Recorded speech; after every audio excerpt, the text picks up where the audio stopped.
They were both highly regarded high school teachers, and together meant to get the most out of life. They became a family when their daughter Kristen was born. They were settled into a happy life. Then, Faith had a surprise announcement. She looked at me and she said, "Kristen, you're going to have a little brother." The pregnancy was unexpected. Faith was 41. They named him Kipland, Kip for short.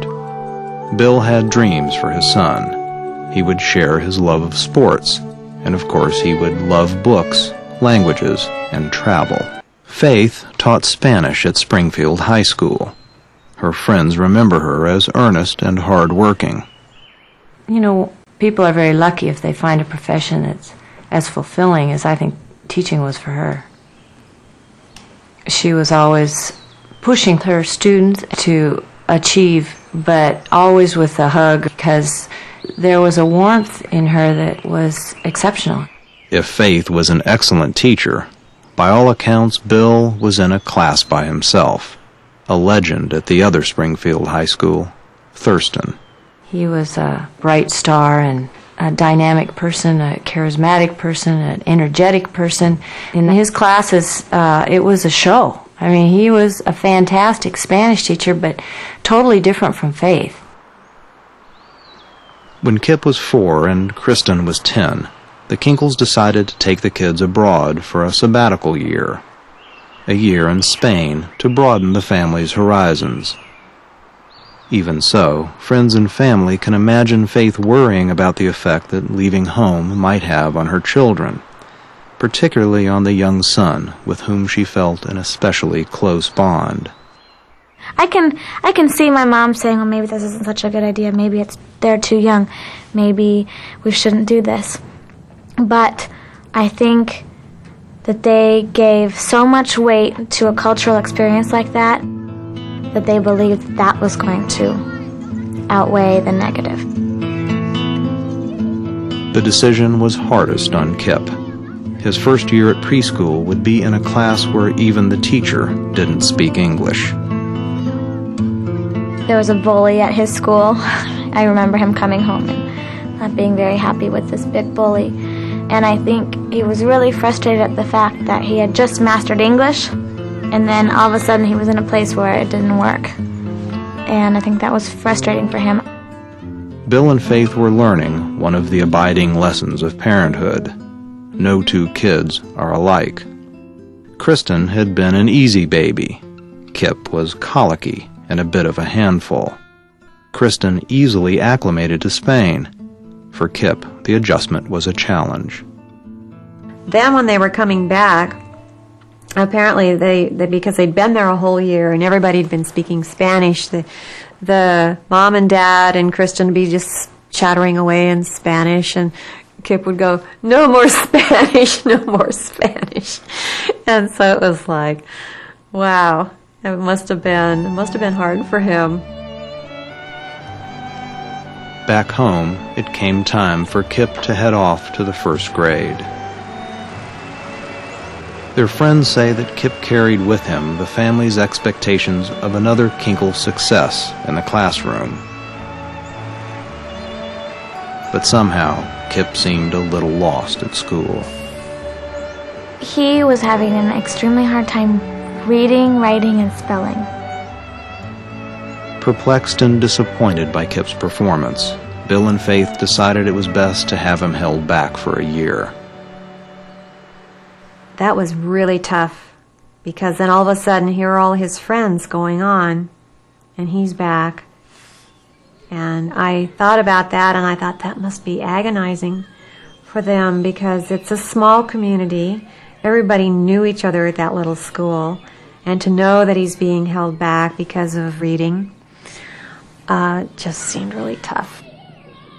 He was mad because his friends got to go on and he didn't. So he was kind of mad at his parents about that.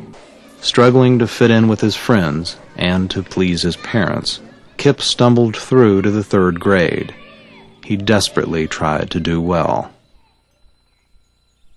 I remember him studying for those spelling tests and studying over and over, and all he wanted to do was pass. And his writing, I remember he would get his 3's and his E's confused, and B's and D's, and when he'd write them wrong. But it was really frustrating for him, as it would be for anyone. And of course he felt bad about himself because he didn't understand what was wrong with him and why everybody else in his family was so good at it. Why couldn't he be good at it too? Kip had a learning disability, dyslexia. But the Kinkles were experts in learning. One way they would try to help him was by working harder at home. They'd spend hours and hours on schoolwork. I mean, I remember one time thinking, I don't see how you could do that. How you'd have the patience to work that long after teaching all day. But even with their best efforts, Kip was not improving. And as their friends now recollect it, Kip knew it. He would have cared that he was a disappointment. They were a very successful couple, high expectations. I would think that you would want to not disappoint them, to do the right thing. And if he had difficulty with reading, if he had difficulty with the Spanish, a different language, I think that would be hard for him, because it wasn't hard for his parents. It's not hard for his sister. And those are that was their life.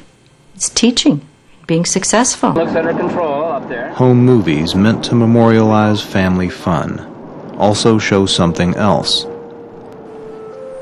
The efforts of a boy trying his best.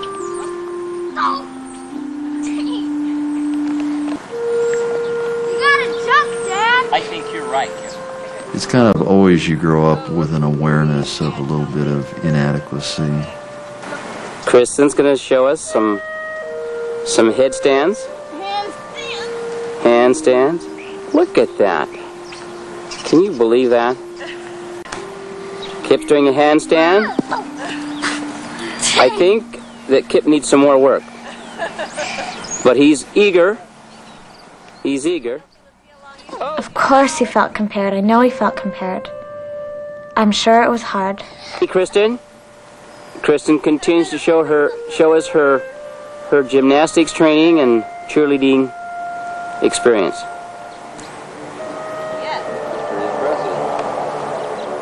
Wow. I'm sure teachers did. I'm sure friends of the family did. I'm sure my parents did in their own little way.